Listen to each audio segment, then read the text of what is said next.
And there I am. I'm live. Namaskaram, my people. My hat always looks crooked.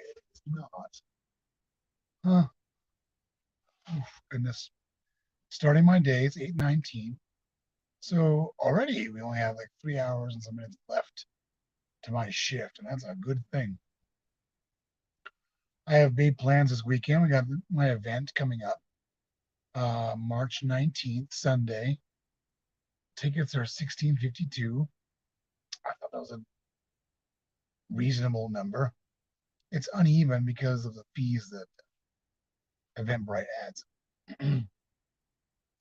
I'll put up the link again today, and you just click on that, go to Eventbrite, and get your ticket.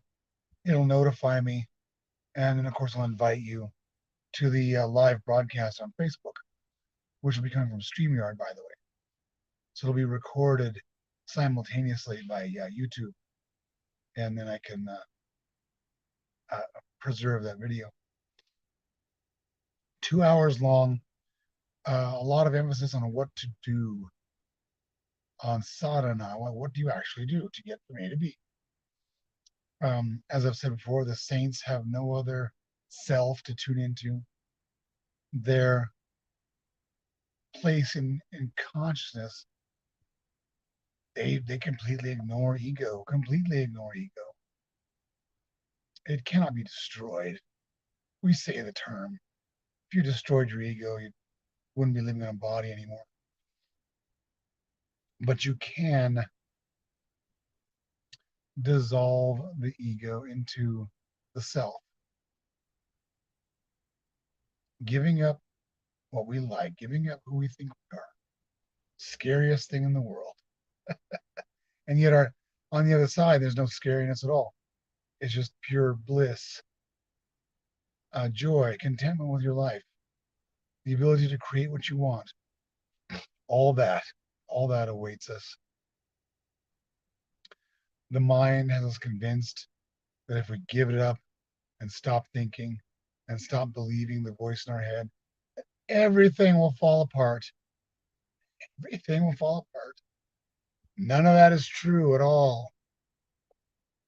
A couple of breakthroughs. One, I I I do little mini squats with my legs, my thigh muscles, and then I exercise my calf muscles by doing calf raises in the bathroom when I'm here on my shift when I go to RTD bathroom or the gas station. And it only takes like 2.5 minutes, maybe, and I got muscle back, and my blood sugar therefore is noticeably lower. Muscle to burn it, and I'm planning to lift weights, do my broadcast, cook, all the fun stuff, all the activities this weekend. So, more about the event. Um, just various methods to stop thinking, and then methods once you can get in your silence. How do you how do you create in duality? And there's a definite A, B, C, D method to do that. Um, that's always been the emphasis of what I do. We don't have to live in enslaved minds. We don't have to be sick or unhealthy. This is just matter. It's energy that's like stiffened, slowed down vibration. We are able to affect that with our thoughts. That'll be a big part of the talk. Um, yeah, what I'll do, I'll make a specific outline. It's all there in my head, not in order. Yeah, an outline and give that to you so we know point by point what we discussed. And I'll be broadcasting that later tonight when I get home. Uh,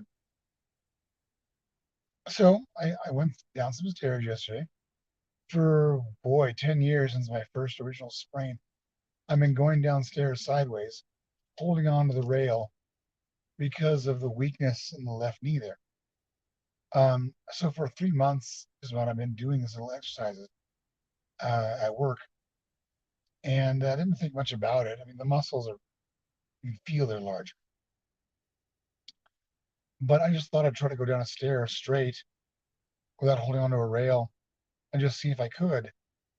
Before that would just my knee couldn't take that; it would just give in mid step.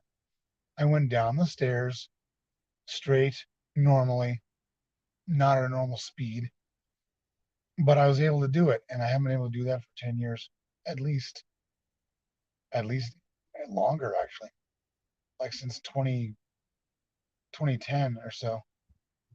Gosh, since I slipped on a sheet of ice. My downfall is I slipped on a sheet of ice. I had a 50-pound weight plate in my hands, and that first sprain took months to heal, and I never walked right, and wasn't able to exercise enough to get that healed up. The veggie smoothies I make, I'll touch on diet on Sunday, healed that up enough to where I could straighten out my leg and use it again properly. The daily veggie smoothies are just they're critical to what I do. An alarm for my computer. Subrato, a fellow Hindu, I pick up. I say namaskar every morning to him.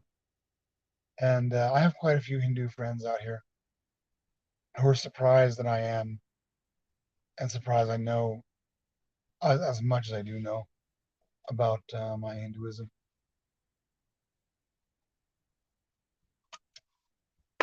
Oh, monster drink.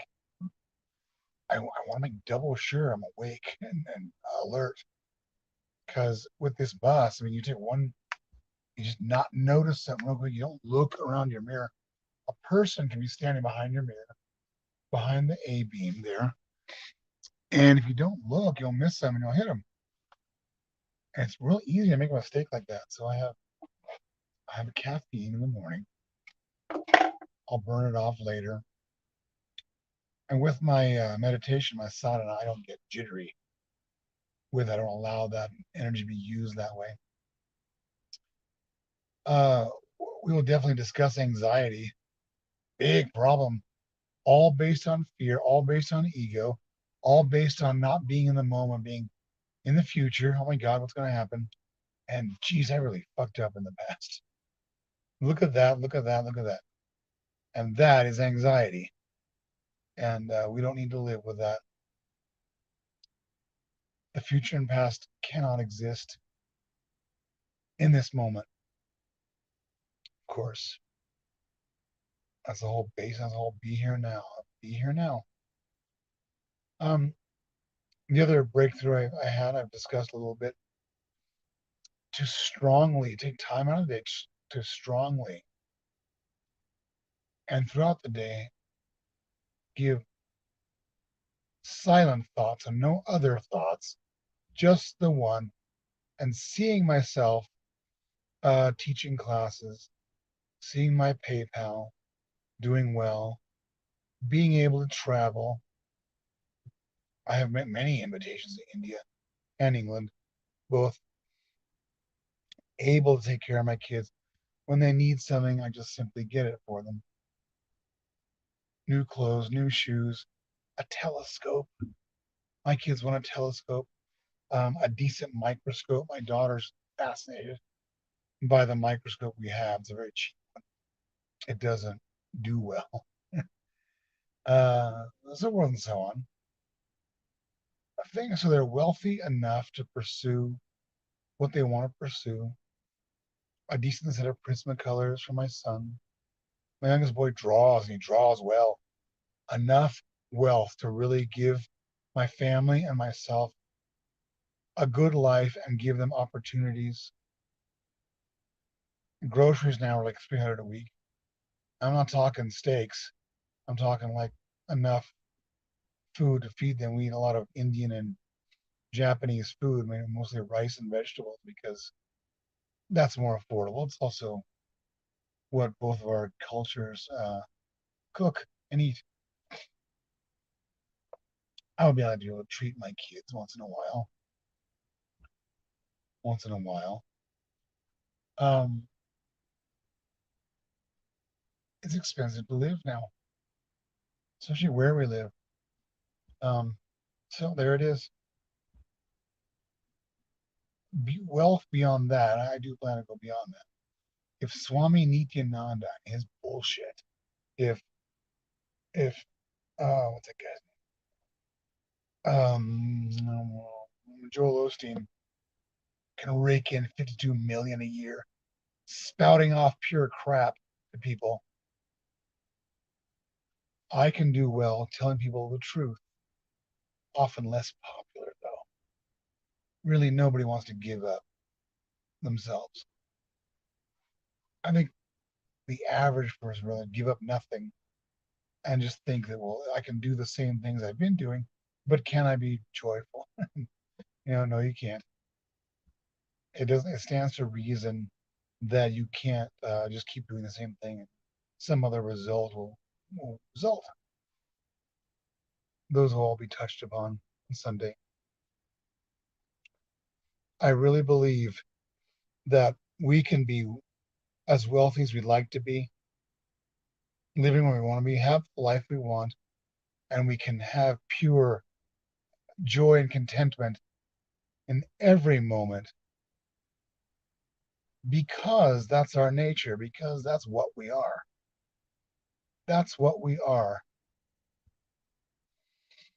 Ever since seeing and visualizing success, I'm just joyful because that's my reason for being here is to be a teacher, to be a jnani, swami, whatever terminology fits.